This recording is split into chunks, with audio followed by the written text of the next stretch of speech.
날마다 쓰는 나의 신앙일기 TV 데일리 큐티 나무향기입니다. 오늘은 히브리서 9장 13절부터 15절을 묵상하겠습니다.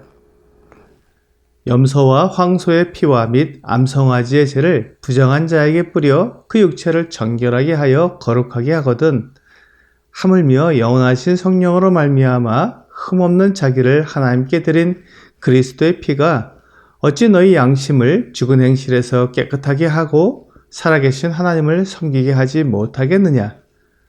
이로 말미암아 그는 새 언약의 중보자시니 이는 첫 언약 때 범한 죄에서 속량하려고 죽으사 부르심을 입은 자로 하여금 영원한 기업의 약속을 얻게 하려 하심이라. 히브리서 본문은 계속해서 새 언약에 대해 말하고 있습니다. 새 언약의 가장 핵심은 그 언약을 맺은 제물의 피에 있습니다. 첫 언약의 약점은 제사장과 제물이 완전하지 못하는 것에 있었습니다. 제사장이 영원히 살지 못하기 때문에 계속 바뀌어야 했으며 제물은 그 가치가 사람의 모든 죄를 완전히 용서하기에 부족했습니다. 그래서 첫 언약으로는 사람을 거룩하게 만들어주지 못하기 때문에 새 언약을 주신 것입니다. 그런데 민수기 19장에는 죽은 사람의 시체를 만지거나 사람의 뼈나 무덤을 만져 부정하게 된 사람이 7일 동안 부정한 뒤에 그 사람을 다시 정결하게 하는 예식이 나오고 있습니다. 암송아지를 불살라 재로 만들고 그것을 물에 탄 잿물을 그 부정한 자에게 뿌려서 정결하게 했던 것입니다. 11절과 12절입니다. 사람의 시체를 만진 자는 이래 동안 부정하리니 그는 셋째 날과 일곱째 날에 잿물로 자신을 정결하게 할 것이라. 그리하면 정하려니와 셋째 날과 일곱째 날에 자신을 정결하게 하지 아니하면 그냥 부정하니. 이와 같이 첫 언약에 속한 연약한 제물을 통해서도 부정한 자가 정결하게 되었다면 새 언약에 속한 그리스도의 피는 사람을 정결하게 하는데 얼마나 더 큰 능력이 있겠습니까? 첫 언약의 제물의 피와 암송아지의 죄는 육체를 정결하게 하는 데 사용되었지만 새 언약의 제물인 그리스도의 피는 그보다 더 중요한 양심을 정결하게 해주시는 것입니다. 그리스도의 피는 영원하신 성령으로 말미암아 흠없는 하나님의 아들이신 그리스도께서 사람들을 위해 희생 제물이 되셔서 흘리신 피이기 때문에 그 가치와 그 능력은 우리의 양심을 죽은 행실에서 깨끗하게 하고 살아계신 하나님을 섬기게 하기에 충분합니다. 베드로전서 1장 18절과 19절도 우리에게 그리스도의 피에 대해 동일하게 말씀해주고 있습니다.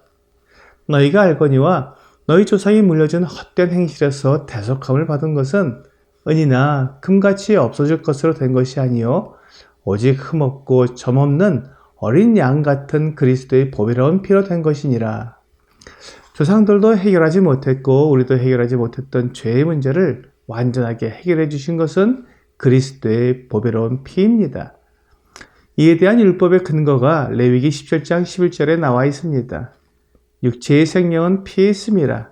내가 이 피를 너희에게 주어 제단에 뿌려 너희의 생명을 위하여 속죄하게 하였나니 생명이 피에 있으므로 피가 죄를 속하느니라.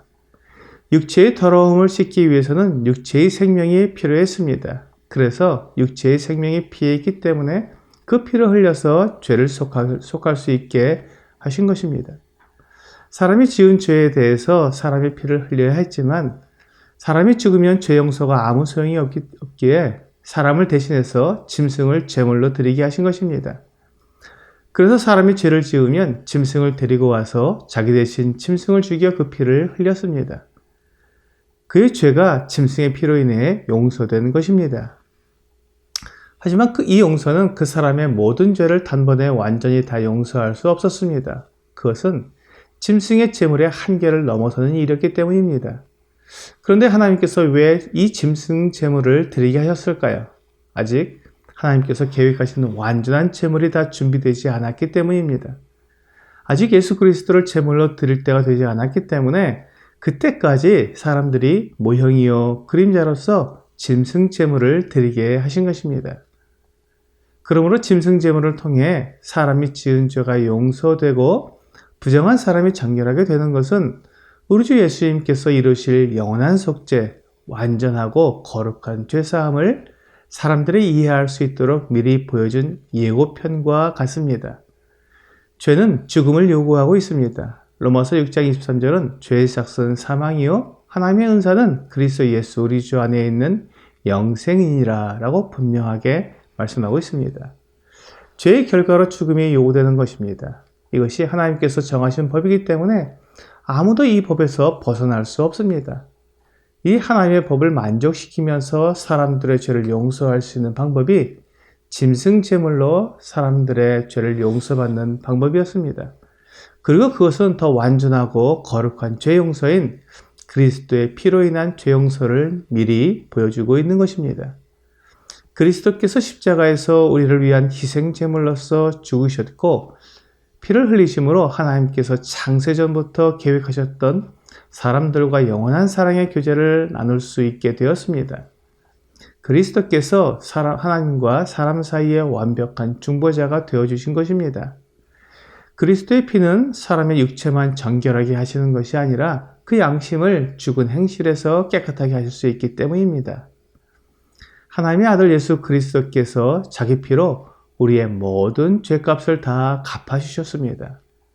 죄의 값은 죽음인데 하나님의 아들께서 모든 사람을 대신해서 죽으셨으므로 모든 사람이 죽은 것입니다. 고린도후서 5장 14절과 15절은 그리스도의 사랑이 우리를 강권하시는도다.